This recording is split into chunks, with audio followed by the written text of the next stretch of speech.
queridos, como vão vocês? Sejam bem-vindos a mais uma aula de História. Hoje a gente vai conhecer um pouquinho como foi que deu início a colonização do nosso país, o Brasil, né? Na aula passada eu terminei dizendo para você que Portugal, quando chegou aqui, né, em 22 de abril de 1500, ele não se interessou lá muito pelas terras brasileiras, não. Isso porque, na verdade, os europeus, né, os portugueses, estavam interessados era em ouro, né, era em prata. Se lembra do mercantilismo, né, que quanto mais um país tivesse metais preciosos, ouro, prata, né, mais rico ele era. Então, ele não achou ouro e prata aqui, então para que eu vou querer essa terra? Deixa lá, vamos extrair aqui o máximo possível que a gente pode encontrar de valor para vender lá na Europa, que no caso era o pau-brasil, tá? Mas vamos deixar lá, vamos deixar porque o que na verdade que gera dinheiro para nós, o que gera riqueza é o comércio com as Índias, né? Então é para lá que nós vamos. Então, a gente pode dizer que o Brasil passou 30 anos sem ter ninguém aqui administrando, organizando, né? Interessante, a nossa colonização com relação à dos Estados Unidos, com relação à da América Espanhola, né? México, Argentina, Venezuela, foi tardia, porque Portugal não se interessou muito pelas terras brasileiras a princípio. Mas, professora, o que foi que fez então Portugal mudar de ideia? Na verdade, tinham outros europeus, né, como os ingleses, principalmente os franceses, tá? Que estavam de olho nessas terrinhas aqui. Quer dizer que Portugal não quer essas terras maravilhosas do Brasil? Pois nós queremos, né? Então, vários franceses vieram para cá, tá? Fizeram expediçõezinhas, conheceram o lugar, fizeram amizade com os índios, né? Principalmente com esses índios que a gente estudou muito em História de Viçosa. Você se lembra dos índios tabajaras? Pois sim, os tabajaras eram, unha e carne com os franceses. A gente vai ver muito bem nas aulas de História e Cultura daqui para frente o quanto isso vai influenciar na colonização do nosso estado, né, do Ceará, inclusive da sua cidade Viçosa. Então os franceses passaram então a vir para cá para o Brasil e ocupar mesmo muitas partes aqui do território que pertencia a Portugal. Portugal, sabendo disso, né, dessas diversas invasões francesas, é claro que eles ficaram com medo. Poxa, eu não acredito não, que esses franceses infelizes já estão aqui no Brasil invadindo, estão querendo tomar nossas terras. Então isso abriu uma lanterninha, piscou lá no rei de Portugal, né? Vamos ter que fazer alguma coisa, porque senão esses franceses, esses ingleses vão tomar essas terras da gente, né? Então, isso fez com que Portugal tentasse, então, administrar e efetivamente colonizar o Brasil, isso somente em 1530, né? Ou seja, 30 anos da descoberta do Brasil, certo? A primeira tentativa de administrar as terras brasileiras, vale lembrar que não eram poucas, né? Lá do comecinho do Rio Grande do Norte, do Ceará até São Paulo ali, né? Pertencia então a Portugal, eram muitas terras, então eles tinham que ter uma estratégia, né? E a estratégia que eles utilizaram foram as capitanias hereditárias. Eu sei que lá atrás, no 5º ano, no 4º ano, você já deve ter visto um mapa do Brasil todo partidozinho, né? Que nem um bolo, cortado em vários pedaços. Aqueles pedaços eram chamados de capitanias hereditárias, tá? Eles resolveram dividir esses pedacinhos para facilitar a colonização do Brasil, porque se eu não colocar isso bem direitinho, mandar cada uma das pessoas de confiança da gente ir para esses pedaços de terra e governar, eu não vou ter controle das coisas que acontecem nesse território tão grande, né? Vale ressaltar também que essas capitanias hereditárias aqui não era todo o território brasileiro que a gente conhece hoje, tá? Somente a parte que pertencia a Portugal lá no Tratado de Tordesilhas. Você se lembra do Tratado de Tordesilhas, né? Que dividiu ali o mundo na metade. Então, Portugal só ia administrar aquela parte mais à esquerda do mapa, né? As capitanias hereditárias funcionavam mais ou menos assim. O território da colônia foi dividido em 15 grandes faixas de terra. Cada uma delas era administrada por um capitão donatário. E o capitão donatário tinha amplos poderes administrativos e econômicos. Vicente, mas isso na prática o que quer dizer, hein? Ô Gil, para você entender melhor, vamos fazer de conta que você é um capitão donatário. Capitão donatário? Exatamente. Amplos poderes econômicos, administrativos. Isso mesmo. Mas o que eu vou fazer com tanto poder, rapaz? Que Olha, isso? em primeiro lugar, só você vai poder exercer a justiça dentro da sua capitania. Tá aí, gostei. Gostou? Segundo lugar, você recebe parte dos impostos arrecadados. Gostei mais ainda. Eu sabia. E em terceiro lugar, você vai ser o responsável pela distribuição das sesmarias, ou seja, das terras que os colonos vão ocupar. Meu amigo, esse negócio de capitanias hereditárias é muito interessante. É bom, é bom. É por isso que os portugueses se sentiam estimulados a fazerem as malas e vir aqui para a América Portuguesa, não é isso? Sem dúvida. Professora, eu estou achando que isso não vai dar certo. E não vai mesmo, né? Porque muitos desses donatários que receberam essas terras aqui nem quiseram vir. Eu lá vou gastar dinheiro para administrar uma coisa que não é minha? Nananina, não. Inclusive, a gente vai ver lá em História e Cultura que o donatário, né, a pessoa que recebeu a carta aqui do Ceará para administrar o Ceará, nunca chegou aqui, não quis nem saber deste Ceará rei, né? E o que acontece? Quando a pessoa vinha, né, teve alguns que aceitaram, vieram, né, para a sua capitania, mas encontraram diversos problemas. Primeiro problema, índios, né? Obviamente que você vai atacar esse índio, né? Você se acha no direito de ter a posse dessa terra, mas os índios pensam, obviamente, com total direito, que aquela terra é deles. E obviamente que eles vão tentar se defender. E muitos desses índios aqui, ó, levaram a geral mesmo, entendeu? Lutaram bravamente para defender aquela terra. E muitos desses donatários aqui acabaram morrendo na mão desses índios. Então, essa história de dizer que o índio, coitadinho, bichinho, só sofreu, só morreu nas mãos desses portugueses, não é tão verdade assim não, tá? Muitos índios lutaram bravamente para proteger ali sua terra. E muitos desses donatários tiveram problemas com isso. Então, além de custear toda a viagem e toda a mão de obra que tinha nessa capitania, eles também tinham que sofrer com esses índios, né? Além disso, naquela época não tinha telefone celular, não tinha internet, não tinha WhatsApp, né?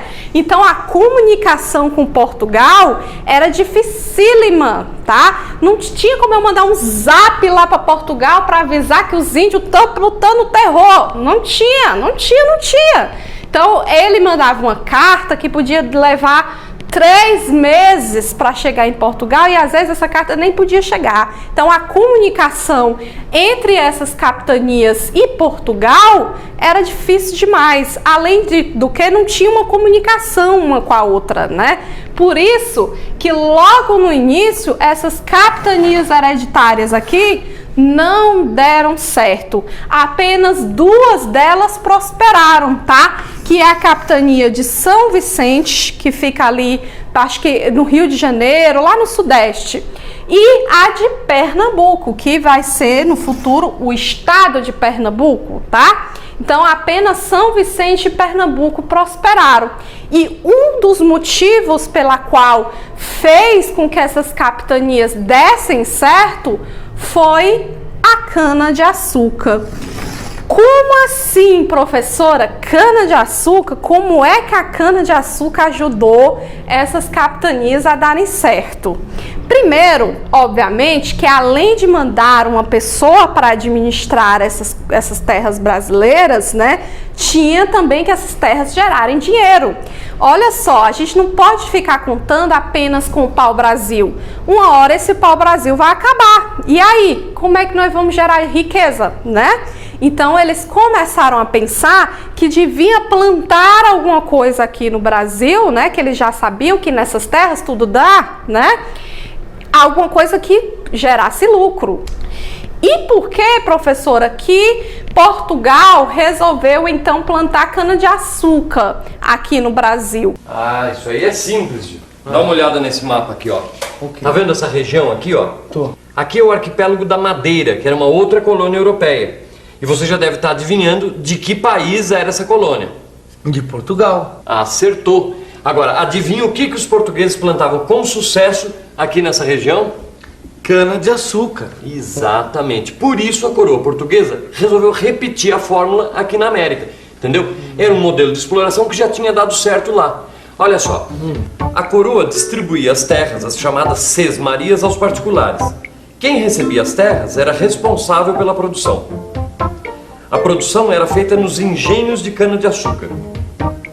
Os comerciantes e os banqueiros financiavam e distribuíam a produção. E a mão de obra era de escravos, principalmente africanos. E deu muito certo.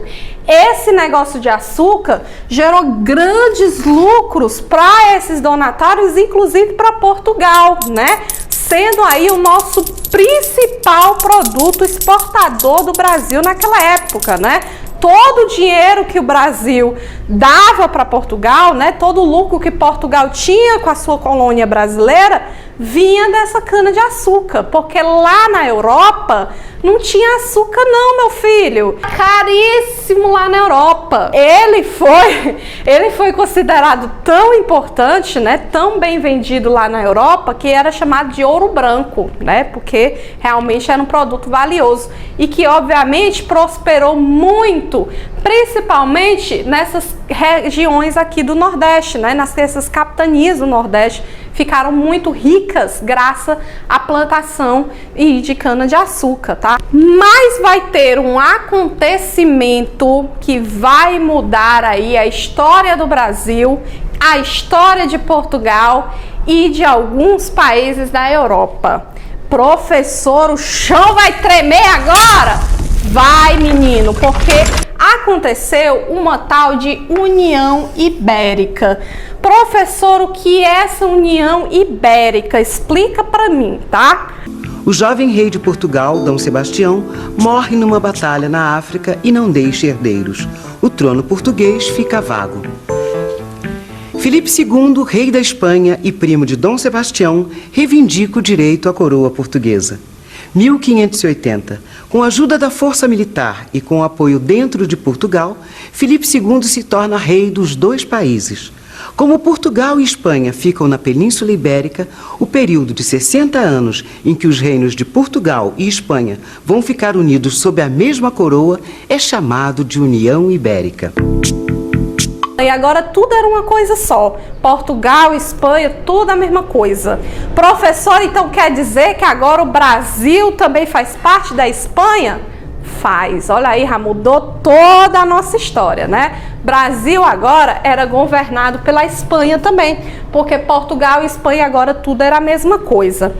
Acontece, gente, que houve um probleminha, tá? Um probleminha até sério. Porque eu disse para vocês que a cana-de-açúcar, que estava sendo plantada aqui com sucesso no Nordeste do Brasil, principalmente em Pernambuco, tá? Gerava lucros não só para Portugal, mas também para um país europeu chamado de Holanda.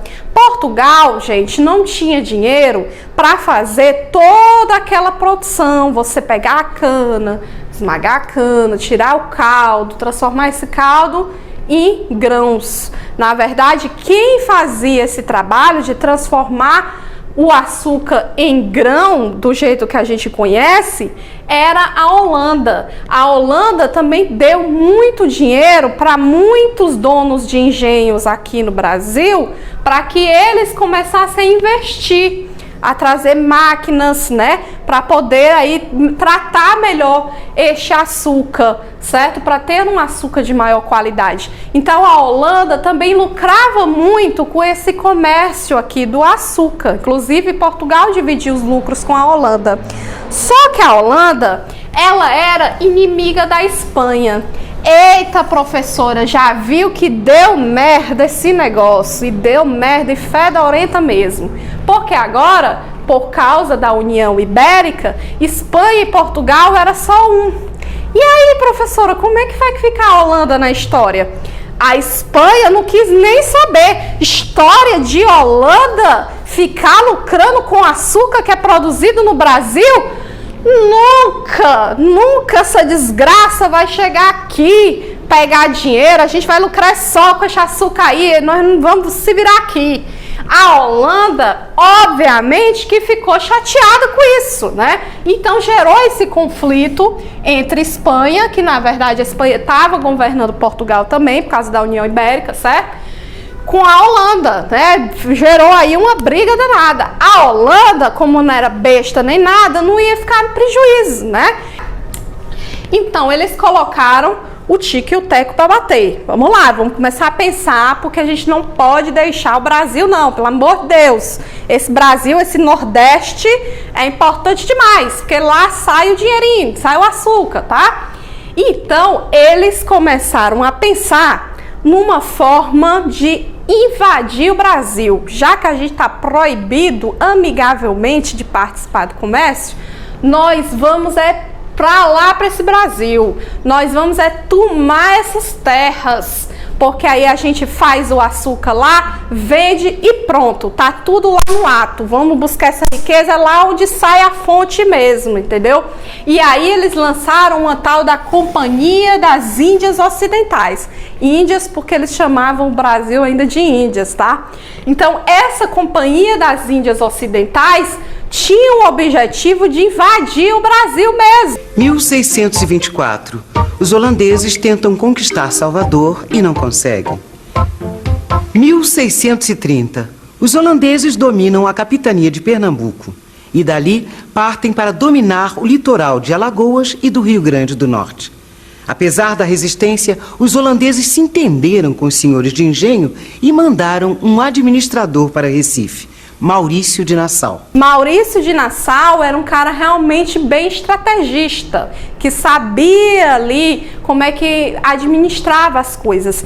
Porque a primeira coisa que o Maurício de Nassau fez quando ele chegou aqui no Brasil, no Nordeste, né, foi fazer empréstimos, porque ele viu que os engenhos lá de Pernambuco, eles eram muito pequenos, eles eram muito pobres, porque se a gente emprestar dinheiro para esses caras, eles vão comprar máquina nova, eles vão botar aí mais gente para trabalhar, vão comprar mais escravos.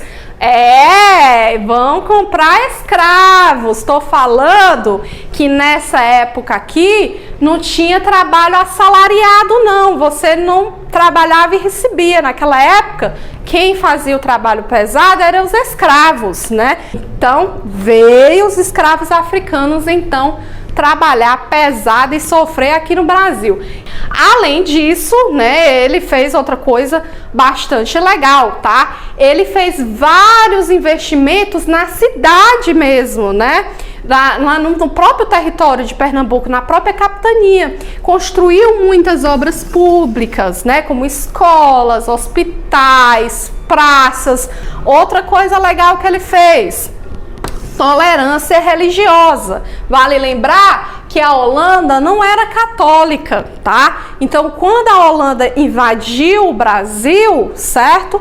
muitos protestantes, que você estudou comigo antes, certo? Vieram junto com esses holandeses para cá para o Brasil.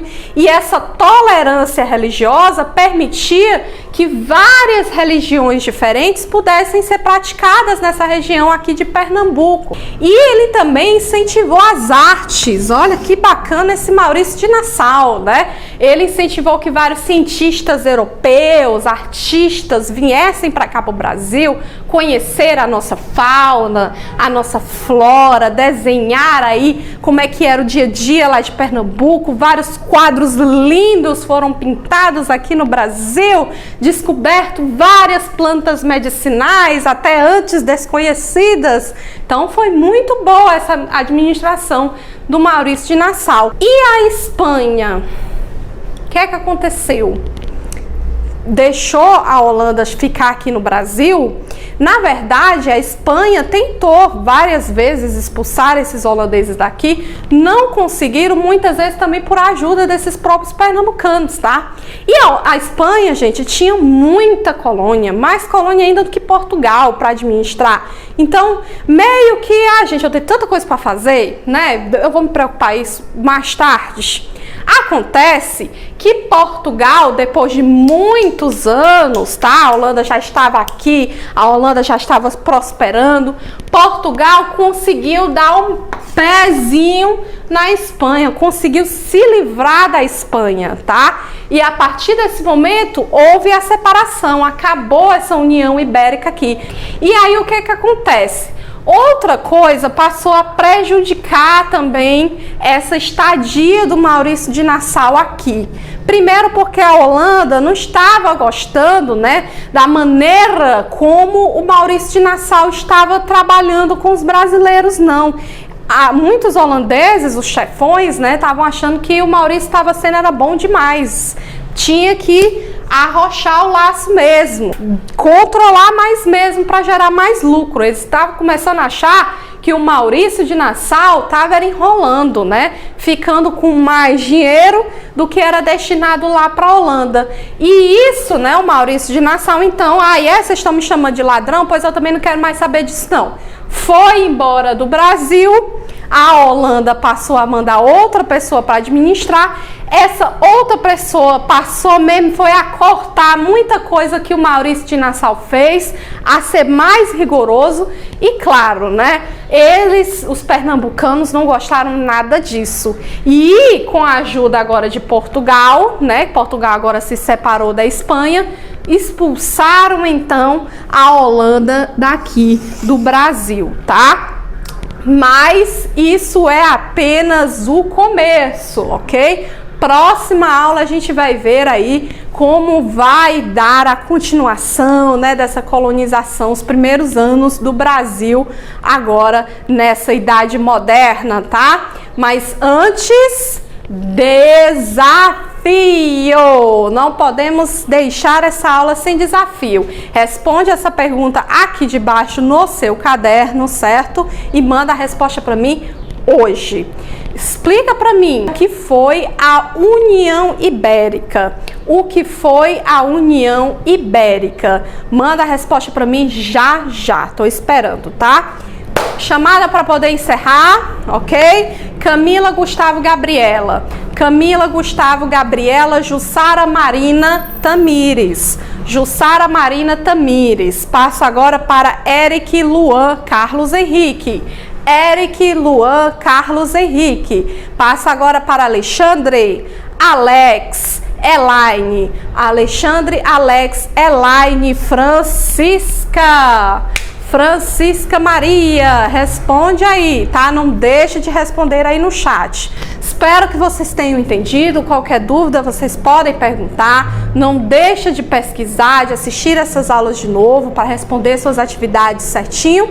E, claro, levar esse conteúdo para a tua vida, né? Na verdade, é a história do teu passado também. Então, espero que vocês tenham gostado, ok? Grande beijo, até a próxima. Tchau!